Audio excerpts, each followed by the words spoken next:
Lulu sasazo ngqo lwendaba eStudio 9 kundlubulo ye-SABC eAuckland Park eGauteng nazo eziphambili ngokuhlanje. As you know that the US has boycotted, they are not here. So we will continue with other countries.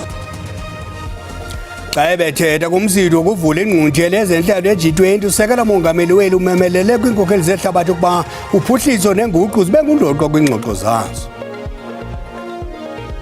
There was a suspicion then, a real suspicion, that Lieutenant General Mkhwanazi was recruited by the Central Intelligence Agency, the American one.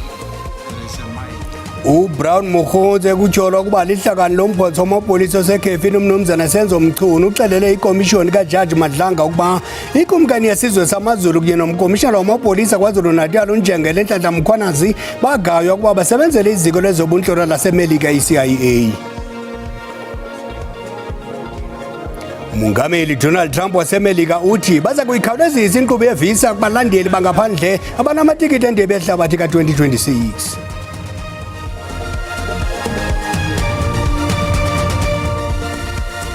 Ikwezi mazole isicaka sithambile ndingaphosisanga amaseko mandikawulendi warhuqa.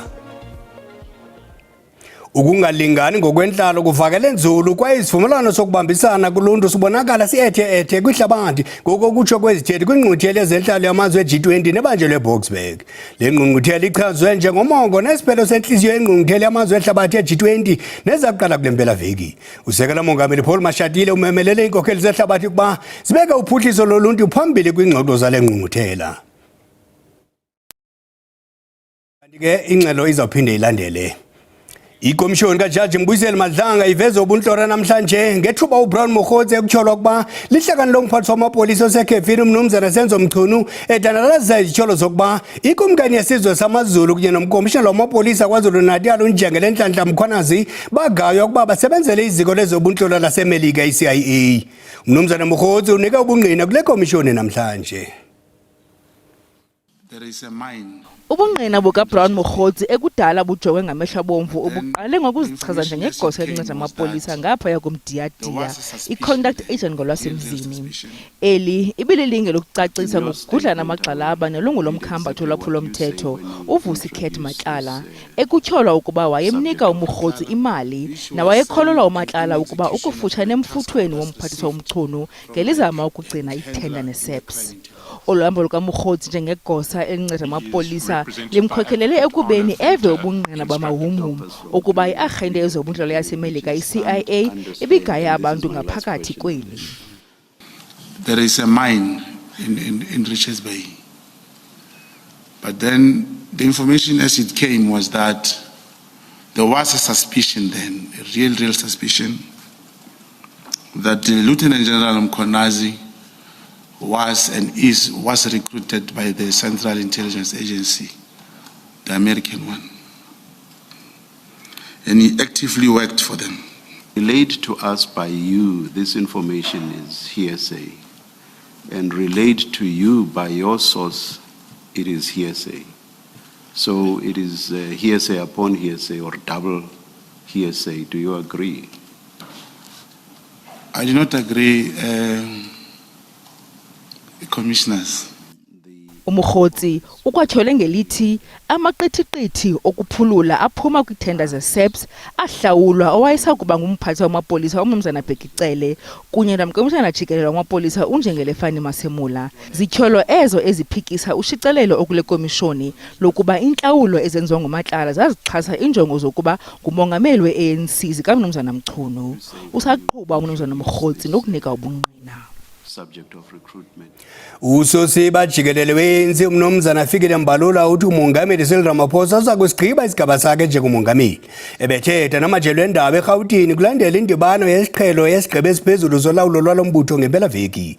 Isiqinisekiso silandela amazwi kamongameli athe abagxeki bakhe baxoxele ekhusini ngokuguzulwa kwakhe. Umnumzana Mbalula uchaphazele nezinye izindululo ze-NEC kuquka uphando ngendlela yokuphila nokukhuselwa kodiza amahlebo. Kulandela amazwi athethwe ngumongameli Ramaphosa andile amarhe ngoxeleshwano ngezikhondo zamehlo ngaphakathi kumbutho. Kodwa unobhala jikelele we-ANC umekwelithi ibumbene i-NEC ukuxhasa umnumzana Ramaphosa igxile kuzinzo nohlumo. There's no step down of Ramaphosa in the ANC. There's no step down. Will I say that there are no such people who are entertaining such things? They are people, but they are not many. We know. And they are trying to influence the organization in that direction, and they've failed. Umnumzana Mbalula uthi NEC igxile ekuvuseleleni amasebe nentembeko egxininisa ngembaluleko yohlolo lendlela yokuziphatha kumagosa aphezulu kahulumente nakwinkonzo yesipolisa. As the ANC, lifestyle audits start with the president and all cabinet, and at the same time in all the provinces. This must be undertaken, and therefore this must go to the public service, the police, prosecutorial people, and all of that. Njengoko isakhuba nophando ikomishoni kaMadlanga nekomiti yesikhawu yeParlamente iNEC ithi ikwandulule ngokukhawulezisa ukumiliselwa komthetho oyilwayo wokukhuselwa kodiza amahlebo. IDA George Ntshona Koloni ingene kwisivumelwano esitsha sensebenziswano namanye amaqela ukuze ilawule ibhunga likamasipala emva kokuphulukana noceba abathathu kwi-Patriotic Alliance. IDA iza kulawula umasipala ne-ACDP ne-FF Plus. Kwisithuba nje seveki ezintathu iDA iphulukene noceba abathathu kwi-PA nto leyo ibeka iqela emngciphekweni okuphulukana esininzi somanyano kwibhunga. IDA ithi olu manyano lutsha kwaye luluqilima. Kwelinye icala iDA ityale imali ekuhanjisweni kwenkonzo eluntwini. What you've seen here today is the focus of all three coalition parties, the DA, Freedom Front Plus, and also the ACDP as partners in a multi-party coalition government, which now seeks to overcome the instability of those three resignations. Plus yaqhawula umthatho neDA kunyaka opheleyo iphinde yazimanya ingena kwisikhundla sikasekela sodolophu. Underside and see service delivery and government processes damaged here in George, and so that's why the Freedom Front Plus took the decision. We were in a coalition previously with the DA. It ended with the elections last year. Nothe wazimanya nePA uthi I have to say about the newly marriage between the ACDP, the DA, and the Freedom Front Plus is the following: is that the moment that the DA sees that it can be in George in full control again, they will chase the Freedom Front Plus out of this marriage. Kuza kusingathwa intlanganiso yebhunga ukuze kutyunjwe usodolophu omtshaqaca waseGeorge kunye nekomiti kasodolophu.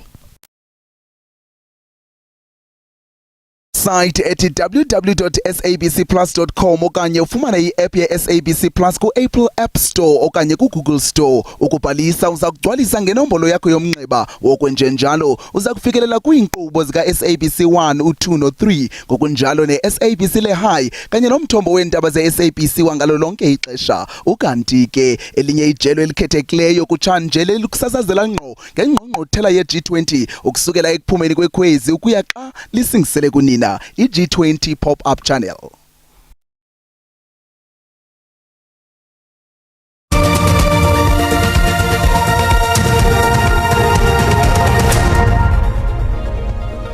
Sihlabele mgabane ndaba zethu imbalelwano kumakhasi onxibelelwano eyabhalwa nguDuduzile Zuma Sambudla nekutyholwa ukuba zakhuthaza de zakhokhelela kudushe zayizadluliswa kumaqonga amathathu onxibelelwano kwabo babeququzelela udushe lwangoJulayi 2021. Oku kwinxalenye obungqini obunikwe ingcali zomthetho kwindaba uEmma Sadler nolengqina lesine kwityala likaZuma Sambudla. Kubungqina obuphambi kwenkundla uBrigadier Steinberg utyhola ngelithi uDuduzile Zuma Sambudla wayekhuthaza inkxaso kayise nowayengumongameli weli uJacob Zuma ngokucalucalulana ngobuhlanga kwiimbalelwano zakhe kumakhasi onxibelelwano. Omele umtyholwa uAdvocate Dali Mpofu uthi ziyenyelisa izityholo kwaye inkundla mayizikhabele ngaphandle. uSteinberg wongeze ngelithi intombi kaZuma owayeseluvalelweni ngelo xesha yayiyasebenzisa imifanekiso yombhaxa neyihamba nemiyalezo wayikhuthaza udushe, kodwa uMpofu uxolele inkundla ukuba le mifanekiso yoshicilelo iphuma kushicilelo lakilizwe laseBrazil nalapho kuye kwasetyenziswa ingoma yomzabalazo yalapha kweli. uSteinberg uye wagoba uphondo ekuvuma oku, kodwa wayigxininisa ukuba ebengazi kwaye injongo yakhe ibingajolisanga ekulahlekiseni lenkundla. Ingqina lesine kweli tyala uEmma Sedler liza kuqhuba ngokunikezela ngobungqina balo ngomso. Umba wokhuseleko kwemidiya yoMzantsi Afrika ube sesithatheni kulo nyaka nanjengoko ilizwe belilungiselela ukusindleka iinkokheli zamazwe ehlabathi kwincikelo engqungquthela ye-G20 okokuqala kweli. Igunya lolawulo lwemidiya lithe liyilungele imingeni yanyaniswa nokusingatha lengqungquthela inkulu yehlabathi. Isicelo esibalulekileyo esenziwa ligosa eliphezulu kwe-SANDF ebutsheni balonyaka sokuba osopolitiki bakhe bancede bawunika ingqwalasela emandla umba wokhuseleko kwimida yeli. I'm appealing to the politicians that are here that next time you sit down and debate, think whether you are protected or not. Because that grant that you're giving to the people out there, the education of your children and everything else will not materialize if you're not protected. Imigodi yabantu engena ngemida yeli iza nomngcipheko wokhuseleko ngakumbi kubahlali abakwidolophu ezinxuse imida yeli nobusela bandile ngakumbi bemfuyo phakathi kweLesotho noMzantsi Afrika. The main reasons is that there's no accessible 4x4 border road in the whole of the border. In some areas, like in the central northern part of the border, the official border road is about 4 to 5 kilometers from the border. It's not near the border. And in the southern sector, there's no border road, nothing. So then no operations, no high visibility of SANDF. Igunya lolawulo lwemida iBMA ngamafuphi linxalenye yokhuseleko kwimida yeli lithi lifumene i-150 million rand ukumilisela ubuxhakaxhaka bobuchwepheshe ukomeleza amaphulo okhuseleko. Kusenjalo yaqhuba amalungiselelo engqungquthela ye-G20 ezakubanjelwa eNazareth eGauteng. Sithetha nje amajelo eendaba nabasebenzi baququzelela olusuku lomsitho ube yimpumelelo. Unondaba welijelo uLisa Dumezweni uthunga injobe bandla. Ndizibulisele nakubabukeli emakhaya. Kaloku ngoku silapha eNazareth kumalungiselelo alengqungquthela iza kuba khona ye-G20. Uninzi lwabantu sele bekhona, amajelo sasazo angaphakathi elungiselela le mini iza kuba nkulu kangaka. Iyaqala ke phango lwesihlanu, okanti iinkokheli zamazwe ngamazwe omongameli abaphuma kwiindawo ngeendawo ezininzi bazabe belapha phantsi koluphahla bexoxa ngemiba emininzi ebalulekileyo enento kwenza ke noqoqosho sike sive kanye nangeemeko zotshintsha-tshintsho lemozulu eziqhubekayo eza kube zixoxwa apha. Ndizawutsho ke Tata uBhele nditsho ndithi ilizwe laseMelika liye lazikhaba ngawomane ekubeni libe liyanyathela kweli loMzantsi Afrika ukuza kuzimasa le ngqungquthela. Ukanti apha ecaleni kwam ndinaye umnumzana uMr Matlala oza kuthi athethe nathi malunga namalungiselelo ale ngqungquthela. Mr Matlala, mandibulele ngexesha lakho nokuba ube kunye nathi namhlanje. Khasele ke usichazela kabanzi ngamalungiselelo njengomntu obekhe walapha iintsuku ezininzi ukulungiselela le mini iza kuba nkulu kangaka nezinye ezilandelayo ukubheka phambili. Ndiyabulela. Umsebenzi omningi besesuyenzile ukuthi nithole le ndawo injengayikhona khona manje. Sicale ngabo May to engage nama stakeholders ukuthi sibatshele ukuthi sifunani, and as iSABC sizobe sibroadcaster thina la indaba zethu ngamalungu wethu nange-English channel yethu njengoba ubona emva kwethu sinama studio I2, and then sizobe sine pop-up channel as well. But we are not only doing local, we are also a host broadcaster feeding zonke amazwi wonke. Yithi sibanika ama-picture we-G20, so bayiloku bayeza bayatesta nathi bayayibona i-readiness and bajabulile ukubona into bayibonayo la, and nathi amalungiselelo wethu ahamba kahle ngesikhathi. Xa ujongile ke Mr Matlala ngokubona kwakho ezokhuseleko, ngoba yona nto uninzi lwabantu abaxhalabisayo, ingaba mhlambi ngokujonga kwakho yinto lengqungquthela mhlambi onobona ukuthi seyilungiselelwe and ukhuseleko luza kube lukhona kwabo mhlambi banexhala ngezinto ezakwenzeka kweli? Tina sina what we are very comfortable. La sikhona si ready, we've got the time ukuthi siyenze yonke into esiplane ukuyenza and sithathe le as the opportunity to show the world what Africa, not just South Africa, can do. Today bengihlangana nama international media bonke bamangele nje ukuthi I don't think beba expecta ukubona into bayibonayo la, so it's really amazing. So khona manje nje kumele siyenze sure ukuthi yonke into isebenza kahle. Uziveleke eMzantsi Afrika ukuba ijelo losasazo lakho iSABC liza kube likulungele ukuphathela lengqungquthela iza kube inkulu kangaka. Bonke omongameli bamazwe ngamazwe amaninzi akhethiweyo eG20 azabe elapha phansi koluphahla. Ithi ke lonto zilungiselele ekhaya ungaphoswa koku. Ndibuyilisele kuni estudio. Ukanti ke masibuyele kwinqaku lethu lokuqala elinamaginqiginqi lithi ungalingani ngokwenhlalo kuvakele nzulu kwaye isivumelwano sokubambisana koluntu sibonakala siethe kwihlabathi ngokutsho kwezithethi kwingqungquthela ezenhlalo yamazwe G20 nebanjelwe eBoksburg. Le ngqungquthela ichazwe njengomongo nesiphelo senhliziyo yengqungquthela yamazwe ehlabathi G20 neza kuqala kule mpelaveki. Usekela mongameli Paul Mashatile umemelele inkokheli zehlabathi ukuba zibeke uphuhliso loluntu phambili kwingxoxo zale ngqungquthela. Good things are happening in South Africa. Good things are happening in Africa. Iphindi kamongameli waseningizimu Afrika uPaul Mashatile egcona izwe laseMelika ngokuthi izinto ezinhle zodwa ezenzeka eningizimu Afrika okuphikisana nalokho okushiwo umongameli waseMelika uDonald Trump. Izinhlangano ezizimele beyihlangana ngobuningi bazo eGoli namhlanje ukuzodingida kabanzi ngokuthi balindelene ngalempela sonto lapho bazokuhlangana khona abaholi beG20. Lezi inhlangano kulezi insuku ezintathu ezizayo zizobhunga kabanzi ukuthi bawushintsha kanjani umnotho wasezolonke jikelele nanokuthi abatshali izimali beza kanjani emphakathini abo ukuze bazodala amathuba omsebenzi beqede ubupha nendlala kanye nokungalingani kuzwe lonke lase-Afrika. Africa holds 30% of the world's mineral reserves, possesses 60% of the world's arable land, and is home to the youngest population on earth, and yet we remain on the periphery of global economic decision-making. Our continent contributes less than 4% of global greenhouse emissions. Uphumzile Mlamongcuka omunye wabagqugquzeli baye social summit uthi Africa kumele ibeke eqophelweni eliphezulu kakhulukazi ekuthuthukisweni umnotho.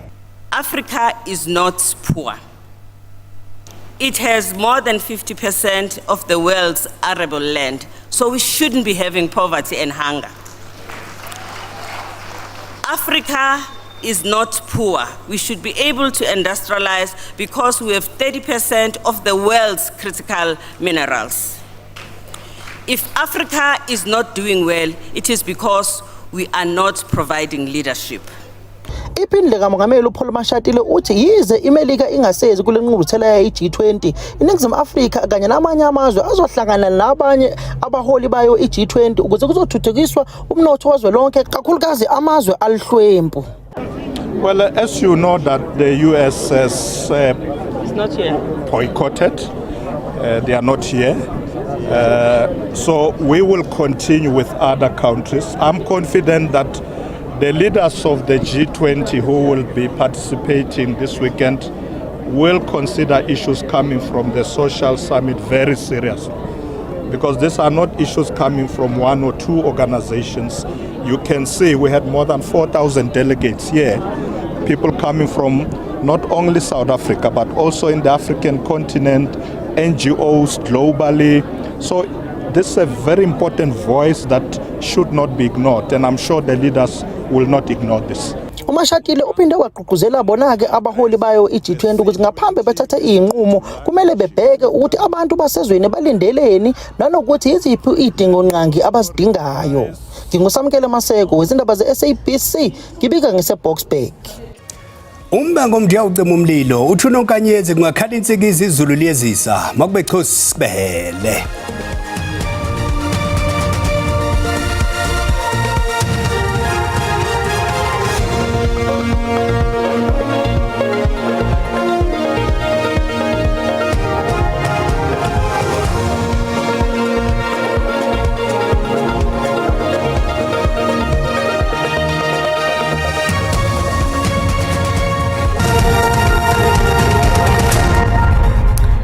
mawahlangana amaFilipi Milanga basemva manje nonkanyezi niphakele qikelelo lwemozulu yangokuhlanje xa sijonga ke imvula nomoya ngokuhle ke phale kambokeli noba noko elithe rholele ngamafupha kwindawo eziko Upington apha kaloku Gqeberha kanti ke singathi silindele nje amathuba amahle kakhulu emvula kwindawo ezikumazantsi pha koBloemfontein kananjalo napha kwindawo eziko Mazwe liqhubeke ke mbukeli liqondile napha koPolokwane kanti ngoku sawuthi sijonge imvula nomoya ngomso ke phale kambukeli into kubana ngenje ixuku xa esawufumana izibhaxu zenkungu kaloku kwindawo eziphako Upington kembukeli koMahikeng napha koPitoli zinwenwe kanobom kembukeli ekwandonga ziyaduma into ethi ke kusasa uba uyaqhuba qiniseka into kubana uqhuba ngononophelo siqhubeke ezamvula kembukeli sixananazile ngaye u60% kanti uSouth African Weather Service kube isilumkiso sokuba singalindela kaloku indudumo ezimandla pha kwindawo ezikumazantsi koPitoli kananjalo koBloemfontein napha koThekwini xa sathi sichuncembe mbukeli sijonge kuyaphawuleka mbukeli into kubana noko eziyaqhubeka ngomso ezandudumo ezimandla sichaphazela kakhulu iPolokwane nePitoli into ethi ke mbukeli funeke njalo uqhube engononophelo kwale ukhuseleke ngoku sawujonga amaqondo obushushu ngokuhle kuyaphawuleka mbukeli into kubana pha kwindawo ezikoMahikeng u15 degrees kanti ke mbukeli mene ngamanqaku nayo iFryburg neKimberley kanti pha kwindaba ezixananazileyo koBloemfontein nguye u14 degrees koRhodana location eLady Frey khona mbukeli noko lithandela phola koQongce koqhugulwa napha koBizana koMadiba koMpandela koMqhekezweni koXhwile Mthatha u11 degrees kanti ke xa sawuthi sijonge ngomso kuyaphawuleka into kubana sivuka ke noko kwindawo ezininzi zithande ukufudumala pha koNgqakeleni koShukunqa koQumbu kwaNqande Ngqeleni nakosizane kwaPhalo kanti napha koManqondwane Makhaleni Eqawukeni thande mbukeli laphola ngo23 degrees kanti koKomani ibe ngu25 eNcube ibe ngu26 pha eKimberley kembukeli ibe ngamashumi amathathu koDR ibe nguye u28 degrees ndisathe ndithi masiqhume ingqawe emaxhekweni ichosini